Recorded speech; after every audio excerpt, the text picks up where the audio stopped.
google.com पे वो नहीं जाएगा। वहां पे क्या है, आप चाइल्ड डोमेन बना लिए, ठीक है, चाइल्ड डोमेन बना करके मेल का सर्वर ही पूरा अलग कर दिए, तो आपका जो ट्रैफिक है वहां पे डिवाइड हो गया।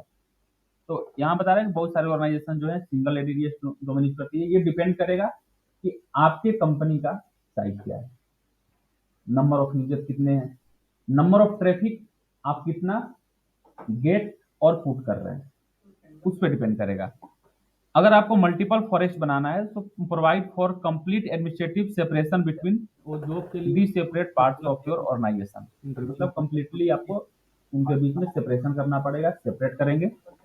Support different object type and attribute in the ADDS schema in different part of your organisation. आप वहां पे अब उनको आप अपनी कंपनी के कुछ पार्ट को डिवाइड कर देंगे। भाई मेल का काम इधर चलेगा, यूजर एट्रीब्यूट का काम इस सर्वर पे चलेगा। आप कोई लाइव स्ट्रीमिंग के लिए कोई वर्क स्टेशन बनाना चाहते हैं तो उसका पूरा का पूरा पार्ट डिफरेंट चलेगा। तो उस तरह से आप उसको डिवाइड कर सकते हैं, अदरवाइज डिवाइड करने की जरूरत नहीं होती है। डोमेन समझ में आ गया? डोमेन क्या होता है भाई? अभी पार्टी डोमेन जो होता है अभी एक्टिव डायरेक्टरी का एक स्ट्रक्चर है जिसके अंदर ओयू यूजर ग्रुप को आप मैनेज करते हैं, ठीक है। नेक्स्ट यहाँ बात करेंगे tree. A tree is a collection of ADDS domain that share a common root domain and have a continuous name space, ठीक है। जो सिंगल मतलब सेम नेम को यूज करेंगे, जो आपका टीएलडी होता है, टॉप लेवल डोमेन, जो भी हम बात कर रहे थे, सिलिकॉन.com सभी के साथ क्या है, कॉमन है। आपने अलग अलग ट्री बना दिया, उस ट्री में एक कॉमन नेम है सिलिकॉन.com, बाकी जो उसके आगे यूज कर रहा है गुड़गांव, दिल्ली, लखनऊ, जो भी है वो उनके प्रॉपर साइट को, लोकेशन को रिप्रेजेंट कर रहा है।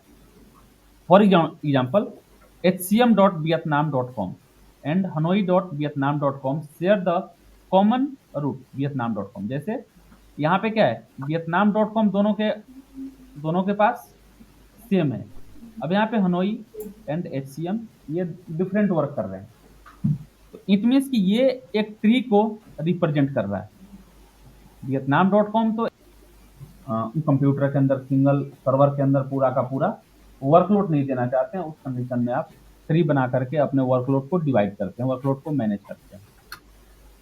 स्कीमा क्या होता है? Schema is the collection of object type and their properties also known as attribute. जो भी हम बात कर रहे थे यूजर अकाउंट और उसके एट्रीब्यूट, तो ये क्या होता है, उनका कलेक्शन होता है। हाँ, वो उसी का पार्ट होता है। वगैरह इधर है कहीं सही। Schema define what sort of object you can create, store and manage within your ADDS forest। कोई दिक्कत नहीं, आप ऑब्जेक्ट के अंदर क्या क्या स्टोर कर रहे हैं, क्या पॉलिसी लगा रहे हैं, ठीक है, उसमें क्या क्या इंफॉर्मेशन ऐड कर रहे हैं, ये उसकी इंफॉर्मेशन को अपने पास में रखता है और उसके थ्रू आप ये डिफाइन करते हैं। जल गए आपको अगर बोला जाए कि भाई मुझे इस यूजर की पूरी इंफॉर्मेशन चाहिए, तो आप इंफॉर्मेशन कैसे चेक करोगे? उसके सामने राइट क्लिक किए, प्रॉपर्टी पे गए, वहां पे चेक कर सकते हैं। बट आप प्रॉपर्टी पे जाके चेक कर रहे हैं, इट मीन्स कि ये इंफॉर्मेशन आपके फॉरेस्ट के अंदर कहीं ना कहीं अवेलेबल है। अगर ये अवेलेबल नहीं होगा तो आप चेक नहीं कर पाएंगे। Next, for example a user is a logical object type and it has several properties including a full name, A department and a password. ये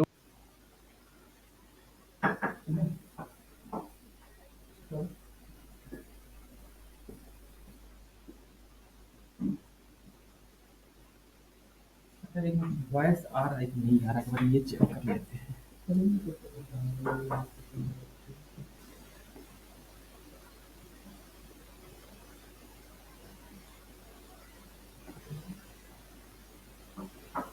यूजर 3 अगर ये अवेलेबल नहीं होगा तो क्या ये यूजर लॉगिन कर सकते हैं?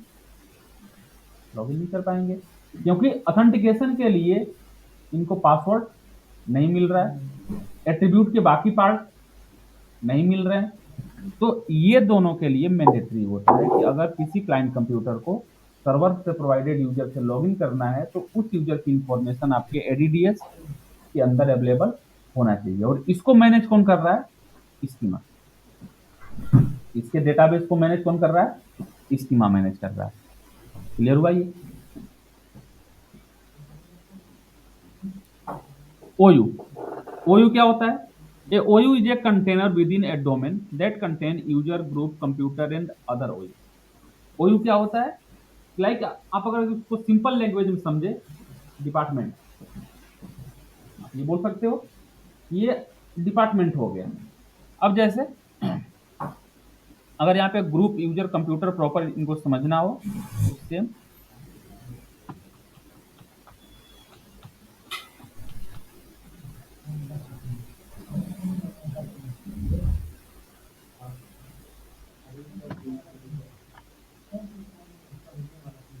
आपके पास ये कंपनी का इंफ्रा हो गया, पूरी इंफ्रा यहाँ पे क्रिएट हो गई।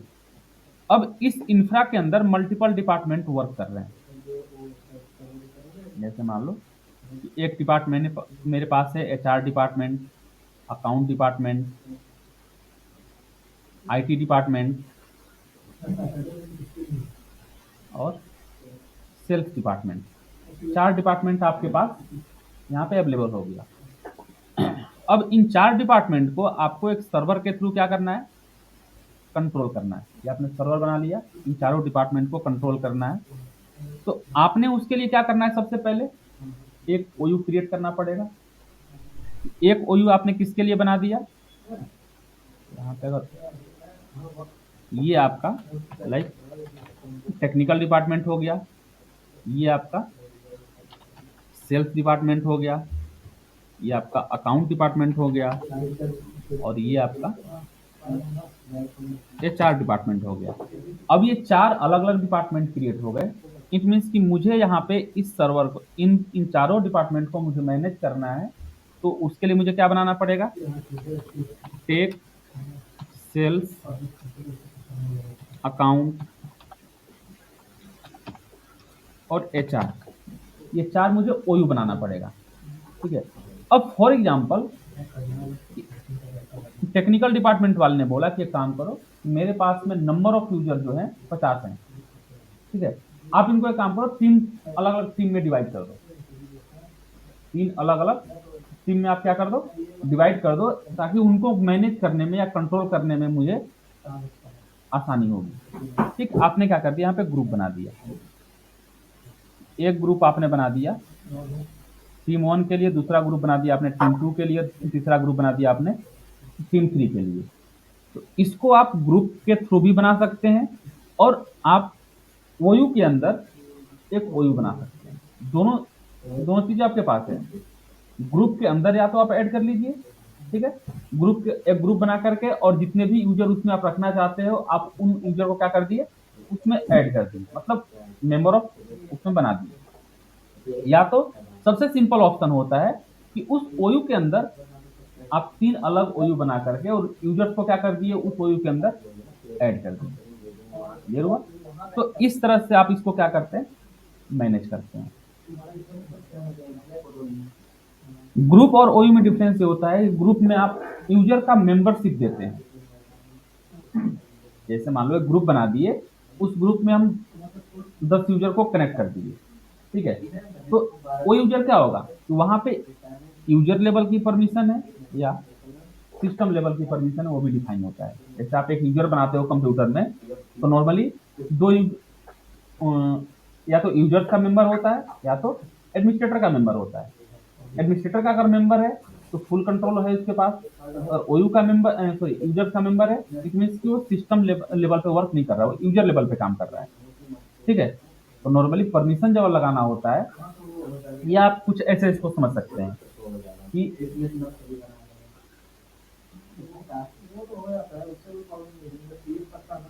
उसको आप हाँ ग्रुप पे नहीं लगेगा। हाँ, तो आप उसमें जैसे मान लो कि रेड टेक्नोलॉजी आप क्रिएट करते हो, आपको स्टोरेज प्रोवाइड करना है कंपनी के अंदर। आप ये चाहते हो कि भाई ये जो स्टोरेज है एडमिनिस्ट्रेटर एक्सेस ना कर सके, ये जो है इस पर्टिकुलर ग्रुप का मेंबर ही इसको मैनेज करे।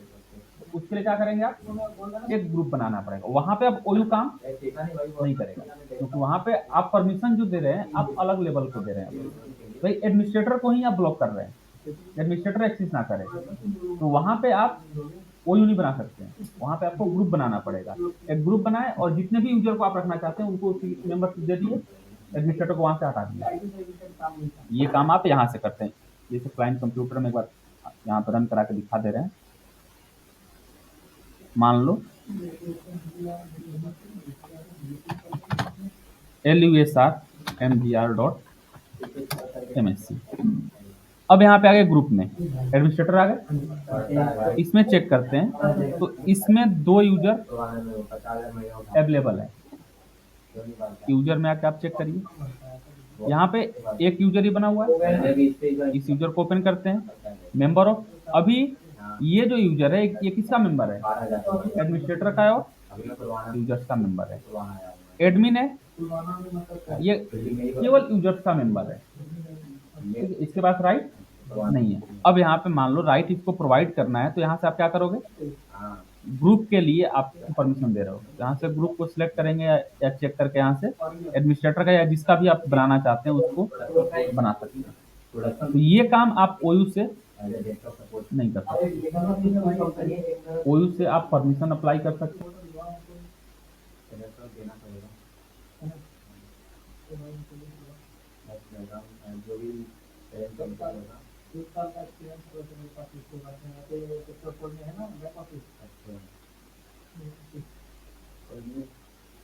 वैकेंसी क्या आती रहती है, रेफरल देना रहता है, अपना दो, अपना रिज्यूम दो, इंटरव्यू भाई नाम ले लो, मतलब वही फिजिकली आना पड़ता है, आकर के इंटरव्यू दो और रेफरल मतलब फिर वहाँ पर मैं रहूँगा। तो सैलरी कितना बढ़ाते हैं? 30% बढ़ाते हैं या फिर भाई जितनी भी प्रेजेंट टाइम में जो सैलरी है उसका तो 25% इंक्रीमेंट मिल जाएगा। सर्वर का भी काम होता है भाई, सर्वर का काम दिक्कत क्या है ना, जैसे कि एमएनसी कंपनी रहता है तो भाई हम वहाँ पे क्या होता है कि हॉटस्पॉट लगा सकते हैं। छोटी कंपनी में क्या है कि जो जहाँ बैठा है क्योंकि छोटी कंपनी में पैसा ज़्यादा है तो वहाँ नहीं मिलेगा। वैसी कंपनी में यहाँ पैसा ज़्यादा, क्योंकि जहाँ बैठा है वो बैठा ही रहता है, 7 साल 8 साल से बैठे हुए हैं, सर्वर में बैठे हैं सब कुछ बना देता है, तो पैसा बढ़ता कुछ कंपनी है। एक मेरा दोस्त है वो था कि वहाँ पे बैठ बैठे उनको बढ़ा पाऊंगा एक एक काम थोड़ा। हाँ जो कंपनी में है ना अच्छी बात है, जिनका 30% वो तो भाई जैसे कि कंपनी में अपना है तो वो इंक्रीमेंट 10% तो मिलता ही है, राइट की बात है, लेकिन अगर हम कंपनी खोलेंगे तो ऑटोमेटिक हमारा 20% बढ़ जाता है, 20%। एचपीओ में था मेरा वो 5% देता है और पर ऑन रोड तो वहाँ नहीं ऑन रोड हुआ था सब कुछ खुद ग्रुप पॉलिसी लगानी है तो ग्रुप पॉलिसी वगैरह आप लगा सकते हैं, किसी यूजर पर राइट प्रोवाइड कर सकते हैं इसके लिए। तो यहाँ पे क्या है, a OU is a container within a domain that contain user group computer and other OU. Different OU भी क्रिएट कर सकते हैं, उसके अंदर यूजर ऐड कर सकते हैं, ग्रुप ऐड कर सकते हैं। हाँ, ग्रुप के अंदर ओयू क्रिएट नहीं हो पाएगा। With ओयू you can easily delegate administrative right to a collection of object by grouping them in an OU and assigning the right on that OU। आप OU क्यों क्रिएट कर रहे हैं? एक पर्टिकुलर लॉट्स ऑफ यूजर को उसमें add करके और जो भी परमिशन आप अप्लाई करेंगे उस सभी यूजर पे एक साथ अप्लाई हो जाएगा, ठीक है। You can also use group policy object to configure user and computer setting and link those GPO setting to an OU, streamlining the configuration process। ठीक है, यूजर कॉन्फ़िगरेशन कंप्यूटर की सेटिंग या उस यूजर की सेटिंग को आप change कर सकते हैं, परमिशन लगाना है परमिशन लगा सकते हैं। ADDS container, in addition to OU you can also use container to group collection of object together। और उसके अंदर जैसे यहाँ पे एक कंटेनर बना रहे हैं, अब कंटेनर के अंदर होता क्या क्या है, computers, built in, manage service account, ठीक है। जो बिल्ट इन अकाउंट होते हैं लाइक सिस्टम का अकाउंट होते हैं उनको आप उसमें मैनेज कर सकते हैं, ठीक। आप उसमें जो भी कंप्यूटर लगे हुए हैं, रिपोर्ट लगे हुए हैं, पीसी लगे हुए हैं उनको भी आप मैनेज कर सकते हैं। तो उसके लिए आपको कंटेनर क्रिएट करना होता है। नॉर्मली जो होता है इसकी जरूरत नहीं पड़ती है, ठीक है। हाँ, इसमें ये इशू होता है तो आप इसमें ऐड कर सकते हैं, बट आपको जो चाहिए पॉलिसी बेस्ड कॉन्फ़िगरेशन चाहिए वो आप इसमें नहीं मिलेगा। You can not link GPO to container, यहाँ पे दे रहा है कि आप इसमें ग्रुप पॉलिसी ऑब्जेक्ट ऐड नहीं कर सकते हैं। ठीक, तो सिंपल मुझे कंप्यूटर को ऐड करने से कोई फायदा नहीं जब उसमें ग्रुप पॉलिसी नहीं लगा सकते हैं। साइट ऑलरेडी हम लोग बात कर चुके हैं। साइट क्या होता है? A site is a logical representation of a physical location within your organization. आपके ऑर्गेनाइजेशन का एक लॉजिकल रिप्रेजेंटेशन होता है जो एक टेम्पोररी टाइम के लिए किसी दूसरे लोकेशन पे अवेलेबल हो सकता है। It can represent a large physical area such as a city और it can represent a smaller physical area. मतलब यहाँ पे कोई फिक्स नहीं है कि आप इसको नंबर ऑफ यूजर कितना रखना चाहते हैं, इसका कोई लिमिटेशन नहीं है। such as a collection of subnets defined by your data center boundary। Subnet क्या होता है? आपको नेटवर्किंग में इसके बारे में पता होगा सबनेट क्या होता है। तो आप ये बोल सकते हो कि सबनेट इज ए, हाँ, तो आप और उसके डिफरेंट ब्लॉक को भी आप रिप्रेजेंट करते हैं सबनेट के थ्रू। ठीक है, तो अभी उस पर हम बात नहीं करेंगे। ADDS site help to enable network device to determine where they are in relation to service which they want to connect. ठीक है, साइट क्या होता है? एक प्रॉपर नेटवर्क को भी रिप्रेजेंट करता है जिसके थ्रू आप यूजर को अपने किसी प्रॉपर लोकेशन पे, यहाँ पे डोमेन कंट्रोलर है, ट्रेडिशनल डोमेन कंट्रोलर है या प्राइमरी डोमेन कंट्रोलर, उसके साथ में ऐड करके कनेक्ट करके उसको सर्विस प्रोवाइड कर सकते हैं। अब यहाँ पे पार्टीशन की बात हो रही है, तो यहाँ पे डिफरेंट पार्टीशन क्रिएट होता है, जैसे स्कीमा पार्टीशन हो गया, कॉन्फ़िगरेशन पार्टीशन हो गया, डोमेन पार्टीशन हो गया। इसमें आपका डेटाबेस स्टोर होता है। स्कीमा पार्टीशन में ऑलरेडी हम लोग बात कर चुके हैं कि इसमें किस टाइप का डेटाबेस स्टोर होता है। यूजर अकाउंट, ऑब्जेक्ट और उसके एट्रीब्यूट की इंफॉर्मेशन इसके अंदर होती है। कॉन्फ़िगरेशन में आप अपने सर्वर में जो कुछ भी कॉन्फ़िगर कर रहे हैं उसकी इंफॉर्मेशन आप यहाँ से अवेलेबल, यहाँ से चेक करेंगे। डोमेन के अंदर जो भी आपने फॉरेस्ट बनाया हुआ है, डोमेन बनाया हुआ है, उसकी वहाँ पे इंफॉर्मेशन ntds.dit के नाम से स्टोर होता है। ट्रस्ट रिलेशनशिप क्या होता है? जहाँ पे दोनों साइड से एक रिलेशनशिप क्रिएट हो जाए जिसके थ्रू आप अपने डेटा को इजीली प्रोवाइड कर सकते हैं, उसके डेटा को इजीली एक्सेस कर सकते हैं। यही फायदा है भाई। तो उसके लिए आप क्या क्रिएट करते हैं? ट्रस्ट रिलेशनशिप बनाते हैं।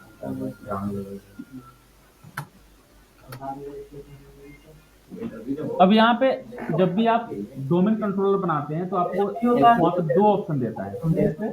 लाइक मेरे पास में विंडोज सर्वर 2019 है, बट आप फंक्शनल लेवल में चेक करते हैं तो वहाँ पे 2008, 8R2, 12, 12R2, 16 उनको भी प्रोवाइड करता है। और वहाँ पे आप चेक करेंगे तो आपका जो फंक्शनल लेवल होता है 1 स्टेप बैक होता है। हाँ, लाइक आप 2019 यूज कर रहे हैं तो वहाँ पे 16 दिखाएगा बाय डिफॉल्ट। अगर आप उसके भी बैक जाना चाहते हो तो जा सकते हैं। अब ये यहाँ पे बता रहा है कि फॉरेस्ट फंक्शनल लेवल क्या होता है। The forest functional level determine which forest level feature are available in your forest. ठीक है,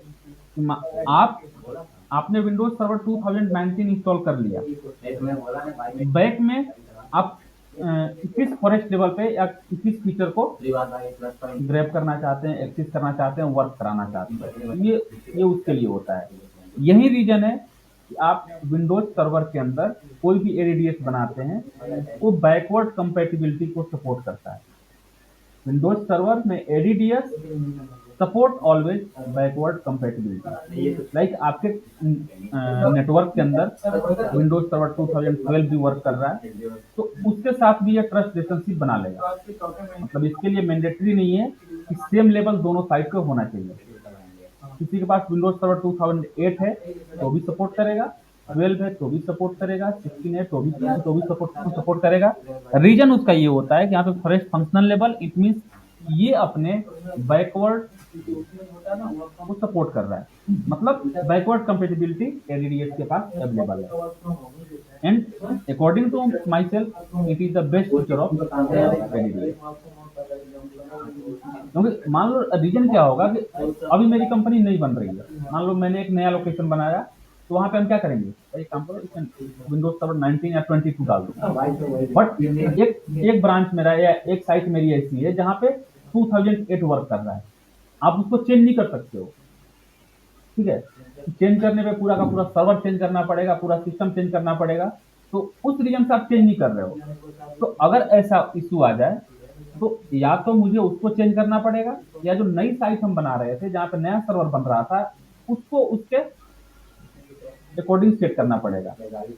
अगर ये फीचर ना हो तो यहाँ पे फीचर दे दिया कि भाई ये काम करो, तुम अपने एक साइट पे 19 यूज कर लो, एक साइट पे 12 यूज कर लो, एक साइट पे सही चीज है यार, सब चीज होता है दुनिया में, अगर आपको मिलता है अगर ऑफिस जाए कितना पैकेज दे रहा है उनके भाई को किसी को वर्क फ्रॉम का है और 15 दिन में कितना किलो होता है? 12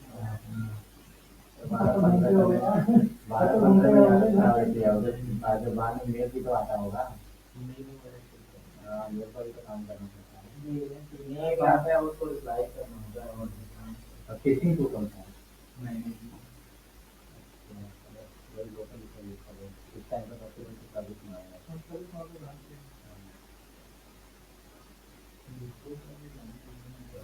नहीं विप्रो पहले वीएलसी करा रहा था ना, अब सर्विस में होता है। हम कह रहे हो सर्विस में अभी उसका मैंने 2-3 जगह गया था, राइड में गया था ना, तो बैकअप में भी गया था, तो वहाँ पे लोगों ने चलाया नहीं, सर्विस में नहीं चलाया, नाइट के कंपनी डिपेंड होगा, लेकिन मैक्सिमम जगह तो सर्विस में बहुत इजी है। सर्विस ना कर पोस्टर में बहुत उससे शिफ्ट हो रहा था। मैंने इंडिया में 2-3 पर आ गया, हम लोग का जो चल रहा है हम लोग बहुत सिंपल है, मतलब मिडिल लेवल की जो कंपनी अपना खुद का बनाता है। मैंने बोला ना वो जो भी इसको यूज करती है वो इंस्टॉलेशन के लिए यूज करती है, इंस्टॉलेशन का डिटेल आता है उसको, जैसे कि काम पे इसको पता नहीं हम एक्चुअली में यार तो वही से उसी पे कर रहे हैं हम तो वो जितने ये क्लाइंट का टीम मिला ना वो सब रेगुलर पे काम करते हैं, तो डिवाइस का जो साइलेंट जो करना है।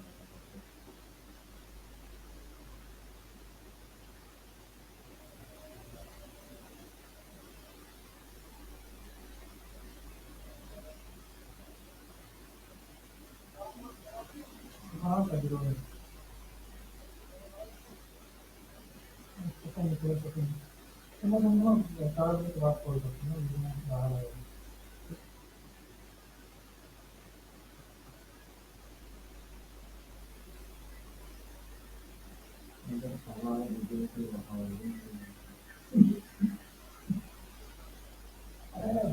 करना होगा यहाँ पे रेडिकल नहीं हो पा रहा है, समझ नहीं आ रहा है, ये तो सब आज के काम नहीं दिया सारा वाला सब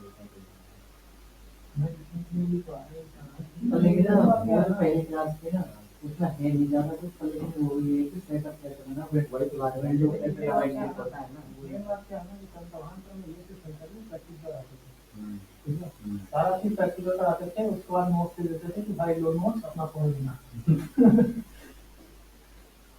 तो जो सच हम वहाँ पर कराए हुए वो समझ में आ रहा है कि हाँ फॉरेस्ट क्रिएट करते थे ऐसे वैसे, तो वो सब आधा तो सर्वर तो खुद ही पढ़ाया था बंदा के नाम पर, वही था कि इन लोगों ने बताया नहीं ना उस टाइम पर भाई ये सर्वर का आगे काम आएगा। आप यूज कर लो, मुझे कोई इशू नहीं है, हम सभी को सपोर्ट करेंगे। Domain functional level determine the domain level feature that are available in this domain. आप किस लेवल के फीचर को यूज करना चाहते हैं। जैसे कभी कभी ऐसा होता है कंपनी के अंदर कि आप 19 इंस्टॉल किए हुए हो, इन कंपनी ने बोला कि काम करो विंडोज सर्वर 2000 का फीचर मुझे चाहिए, मुझे उसके फीचर की रिक्वायरमेंट है, उसके फीचर की मुझे जरूरत है। हो सकता है कोई फीचर आपको वहां से हटा दिया हो जो 22 में अवेलेबल ना हो, लेकिन मुझे वो फीचर चाहिए, तो वहां पे हम क्या करेंगे, तो ये काम करो अपने डोमेन लेवल को, मशीन में कोई चेंज नहीं करना है, ओएस में कोई चेंज नहीं करना है, एडीडीएस में चेंज नहीं करना है, आप क्या करो डोमेन का फंक्शनल लेवल आप 2008 कर लो, ठीक है, आपका काम हो गया। उसके लेवल को सपोर्ट कर लिया आपने, इंस्टॉल कर दिया, तो यहाँ पे ये डिफरेंट डिफरेंट ऑप्शन दे रहा है, और एक चीज और बता दे रहे हैं, विंडोज जो एडीडीएस है, विंडोज सर्वर 2000 में सबसे पहले लॉन्च हुआ था, ठीक है। इसके बाद उसमें कुछ चेंज करके 2008 में जो आया था वो थोड़ा अपग्रेड वर्जन था। एडीडीएस का जो फर्स्ट वर्जन था वो 2000 में लॉन्च हो गया था, और जो अपग्रेड वर्जन आया वो 2008 में आया था।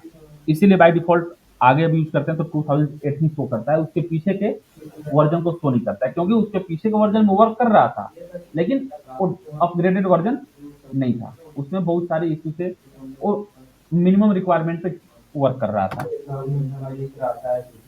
अब यहाँ पे नेक्स्ट हम बात करते हैं, ये कुछ ऑप्शन आपको शो करता है, डीएनएस, ग्लोबल कैटलॉग, आरओडीसी, डीएसआर। जो आप पासवर्ड असाइन करते हो उसको हम टेक्निकली डीएसआरएम पासवर्ड बोलते हैं। जो प्रमोट करते हैं या फॉरेस्ट बनाते हैं तो वहाँ पे डीएसआरएम पासवर्ड होता है। तो ये होता क्या है, डीएनएस, डीएनएस का वर्क सबको पता है। डीएनएस का काम क्या होता है, नेम रेजुलेशन प्रोवाइड करता है, name to IP, IP to name. तो इसके बारे में सेपरेटली हम बात करेंगे कि उसका जो वर्क लेवल होता है उसमें टीएलडी होता है, नेम स्पेस सर्वर होता है, ठीक, अथॉरिटेटिव सर्वर होता है, वो कैसे काम करता है उससे हम सेपरेटली बात करेंगे। अभी सिंपल सा बस ये समझ लीजिए अभी के लिए कि डीएनएस का काम होता है name resolution, IP to name, name to IP. Reason like आप गूगल से कम्युनिकेट करना चाहते हैं या गूगल के डेटाबेस से कुछ भी एक्सेस करना चाहते हैं, तो आपका कंप्यूटर अल्फाबेट को डिटरमाइन नहीं करता है, वो क्या करता है 10 के फॉर्म में, उसको बाइनरी के फॉर्म में ही आपके डेटाबेस, आपके क्वेरी को वो डिटेक्ट करेगा। बट सेम क्वेरी अगर 10 के फॉर्मेट में आपको मिल जाए, आप डिटेक्ट नहीं कर पाओगे। दोनों साइड से इशू है, आपके लैंग्वेज को कंप्यूटर फाइंड नहीं कर रहा है और कंप्यूटर के लैंग्वेज को आप फाइंड नहीं कर रहे हो, दोनों एक दूसरे के लैंग्वेज को नहीं पहचानते। तो वहां पे डीएनएस का रोल आता है। तो ये काम करो, तुम google.com लिखो, तुम अपना लैंग्वेज लिखो, क्योंकि तुमको google.com को बाइनरी में कन्वर्ट करना तुमको पता ही नहीं है। तुम लिखो, अब जो गांव वाले होते हैं वो बोल करके यूट्यूब अब उनको बोलो कि भाई ये बाइनरी में काम करता है, आपको ऐसे देखेगा तो बाइनरी क्या होता है, ठीक? तो वहां पे क्या कर रहा है कि आपने नेम में डाला, अल्फाबेट में आपने दिया, ऐड किया। अब उसके बाद डीएनएस का काम स्टार्ट होगा, उस अल्फाबेट को पहले क्या करेगा बाइनरी में कन्वर्ट करके और आपके सर्वर तक ले जाएगा। आपकी क्वेरी सर्वर के पास चली गई, सर्वर ने वापस आपको रिप्लाई सेंड किया, रिप्लाई आपके सिस्टम में आया, सिस्टम क्या किया, दोबारा से उस बाइनरी को अल्फाबेट में कन्वर्ट किया और आपके सामने google.com शो हो गया। तो ये उसका काम होता है। ग्लोबल कैटलॉग सर्वर क्या होता है, ये फॉरेस्ट लेवल पे सर्विस प्रोवाइड करता है, provide forest wide services, they are selected by default and can not be unselected. Global catalog को आप अनसिलेक्ट नहीं कर सकते हैं। इसमें नॉर्मली जो होता है यूजर और उसके एट्रीब्यूट अवेलेबल होते हैं। रीड ओनली डोमेन कंट्रोलर क्या होता है, रीड ओनली डोमेन कंट्रोलर जो अभी थोड़ी देर पहले बात कर रहे थे कि आप एक इंडिविजुअल साइट के लिए कुछ सर्विस प्रोवाइड करना चाहते हैं, जैसे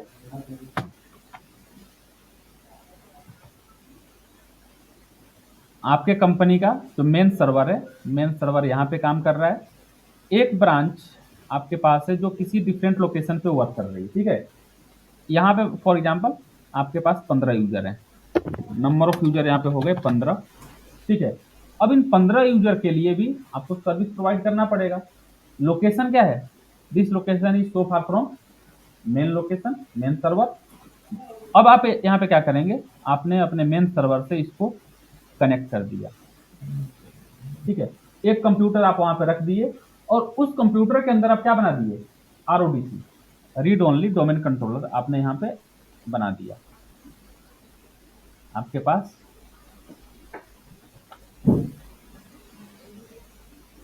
आरओडीसी आपने वहां पे क्रिएट कर दिया और इसको आप परमिशन दे दिए कि भाई, एक यूजर वहां पे क्रिएट करके परमिशन दे दिए कि तुम ये जो यहाँ पे 15 यूजर हैं, 15 यूजर का पासवर्ड चेंज कर सकते हो, इनको व्यू कर सकते हो, इनको डिलीट कर सकते हो, जो करना है ये केवल यूजर की इंफॉर्मेशन ही चेंज कर सकते हो। बाकी डीएचसीपी, डब्ल्यूडीएस या सर्वर का और भी कोई रोल है, वहां पे आप कुछ भी काम नहीं करेंगे, वहां पे जो भी काम करना होगा तो यहाँ। अब यहाँ पे दो चीजें होगी, ये जो नंबर ऑफ यूजर है ये इसके थ्रू भी कनेक्ट हो सकते हैं, ये जो है इसके थ्रू भी कनेक्ट हो सकते हैं अगर ये चाहे तो। नहीं चाहता तो भाई ये अपना यूजर बना करके ये अपना काम यहाँ से कर रहा है। तो आरओडीसी सिंपली क्या होता है कि ये एक डिफरेंट लोकेशन के लिए विथ मिनिमम वर्क के लिए आप क्रिएट करते हैं, जहाँ से आप अपने डिफरेंट डिफरेंट साइट को सॉरी डिफरेंट यूजर को मैनेज करते हैं आरओडीसी के थ्रू। तो RODC determine whether this domain controller is a read only domain controller, केवल वो रीड करने के लिए, मतलब सिंपली वो कुछ चेंज नहीं कर सकता है जब तक एडमिन का परमिशन ना हो।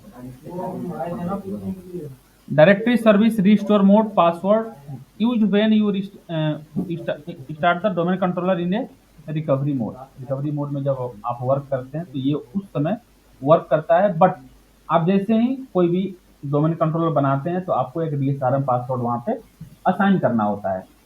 इससे सिक्योरिटी भी आपको मिलती है कि जब भी आप डोमेन कंट्रोलर को डिमोट करते हैं, रिमूव करना चाहते हैं, तो उस कंडीशन में आपके मेन सर्वर का पासवर्ड उसको नहीं चाहिए होता, उसको डीएसआरएम पासवर्ड चाहिए होता है। उसको एडमिन या यूजर का पासवर्ड नहीं चाहिए, उसको डीएसआरएम पासवर्ड चाहिए होता है। जब तक आप उसको प्रोवाइड नहीं करते हैं आप अपने डोमेन कंट्रोलर को डिमोट नहीं कर सकते हैं। डिमोट करने के लिए मैंडेटरी होता है। हाँ, फॉरेस्ट के अंदर डोमेन बनाएंगे, ओयू बनाएंगे। तो अभी जो हम बात कर रहे हैं फॉरेस्ट लेवल पे बात कर रहे हैं। Child domain and tree domain, ये कौन बताएगा?